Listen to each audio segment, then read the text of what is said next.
দেশ গড়তে এনসিপি জুলাই পদযাত্রা এখন কক্সবাজারে। এই মুহূর্তে সেখানে আছেন আমাদের সহকর্মী আজিজা হক পায়েল। পায়েল, এনসিপির আজকের কর্মসূচি শুরু হয়েছে কিনা, সর্বশেষ কি তথ্য আছে আপনার কাছে আমাদেরকে জানাবেন। মোনা, যেমনটি বলছিলেন, এনসিপির নেতাকর্মীদের আজকে যে পদযাত্রা, জুলাই পদযাত্রা রয়েছে, সেটি শুরু হওয়ার কথা রয়েছে, তবে এখনো পর্যন্ত শুরু হয়নি। বাস টার্মিনালে কক্সবাজার বাস টার্মিনালে সকলেই অপেক্ষা করছে তারা আসবেন এবং তাদেরকে বরণ করে নেবেন। আপনারা দেখতে পাচ্ছেন এখানে উৎসুক জনতার ভিড় জমেছে। সকাল থেকে এখানে সকলেই অপেক্ষা করছেন তারা আসবেন এবং তাদেরকে উৎসব মুখর পরিবেশে বরণ করে নেবেন এবং তাদের যে কর্মসূচি রয়েছে সেই কর্মসূচি, পদযাত্রা কর্মসূচি তারা পালন করবেন। এবং সেই সাথে একটু জানিয়ে রাখি আপনাকে, আইন শৃঙ্খলা বাহিনী খুবই তৎপর রয়েছে এখানে।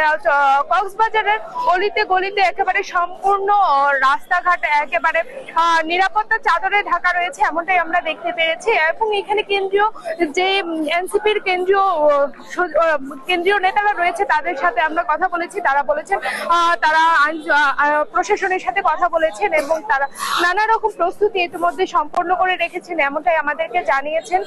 এখনো পর্যন্ত তারা এসে পৌঁছায়নি বাস টার্মিনালে, তারা অপেক্ষা করছে। তবে এই 5টি উপজেলায় তারা পদক্ষেপ করার যে কথা রয়েছে, এখনো পর্যন্ত তারা তাদের এই পদযাত্রা প্রোগ্রাম এখনো শুরু করেনি। সকলেই তাদের জন্য অপেক্ষা করছেন।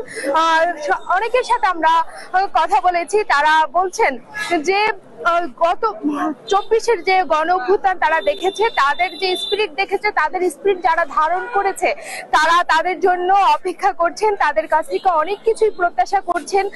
তাদের সেই সময়টা, তাদের সেই মনের আশা পূরণের জন্য তারা এখানে অপেক্ষা করছেন, এমনটাই আমাদেরকে জানিয়েছেন। তারা অপেক্ষা করছেন তাদের সেই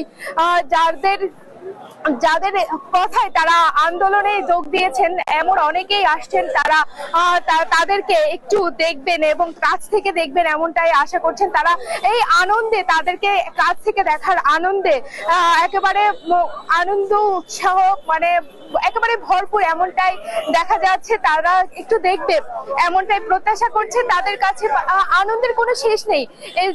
এতটুকু বলা যায় যে গোপালগঞ্জে যে বিচ্ছিন্ন ঘটনা আমরা দেখেছি, এই কক্সবাজারে এখনো পর্যন্ত এই ধরনের কোনো বিচ্ছিন্ন ঘটনা ঘটার কোনো সংখ্যায় তারা নেই। তারা খুবই আনন্দমুখর পরিবেশে তারা অপেক্ষা করছেন তাদের এনসিপির যে আহ্বায়ক রয়েছেন, তারপর উত্তর জেলা কমিটির হাসনাত আব্দুল্লাহ, তারপর হচ্ছে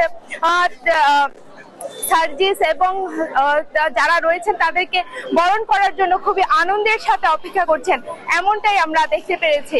মনে ছিল সর্বশেষ আপডেট কক্সবাজার থেকে।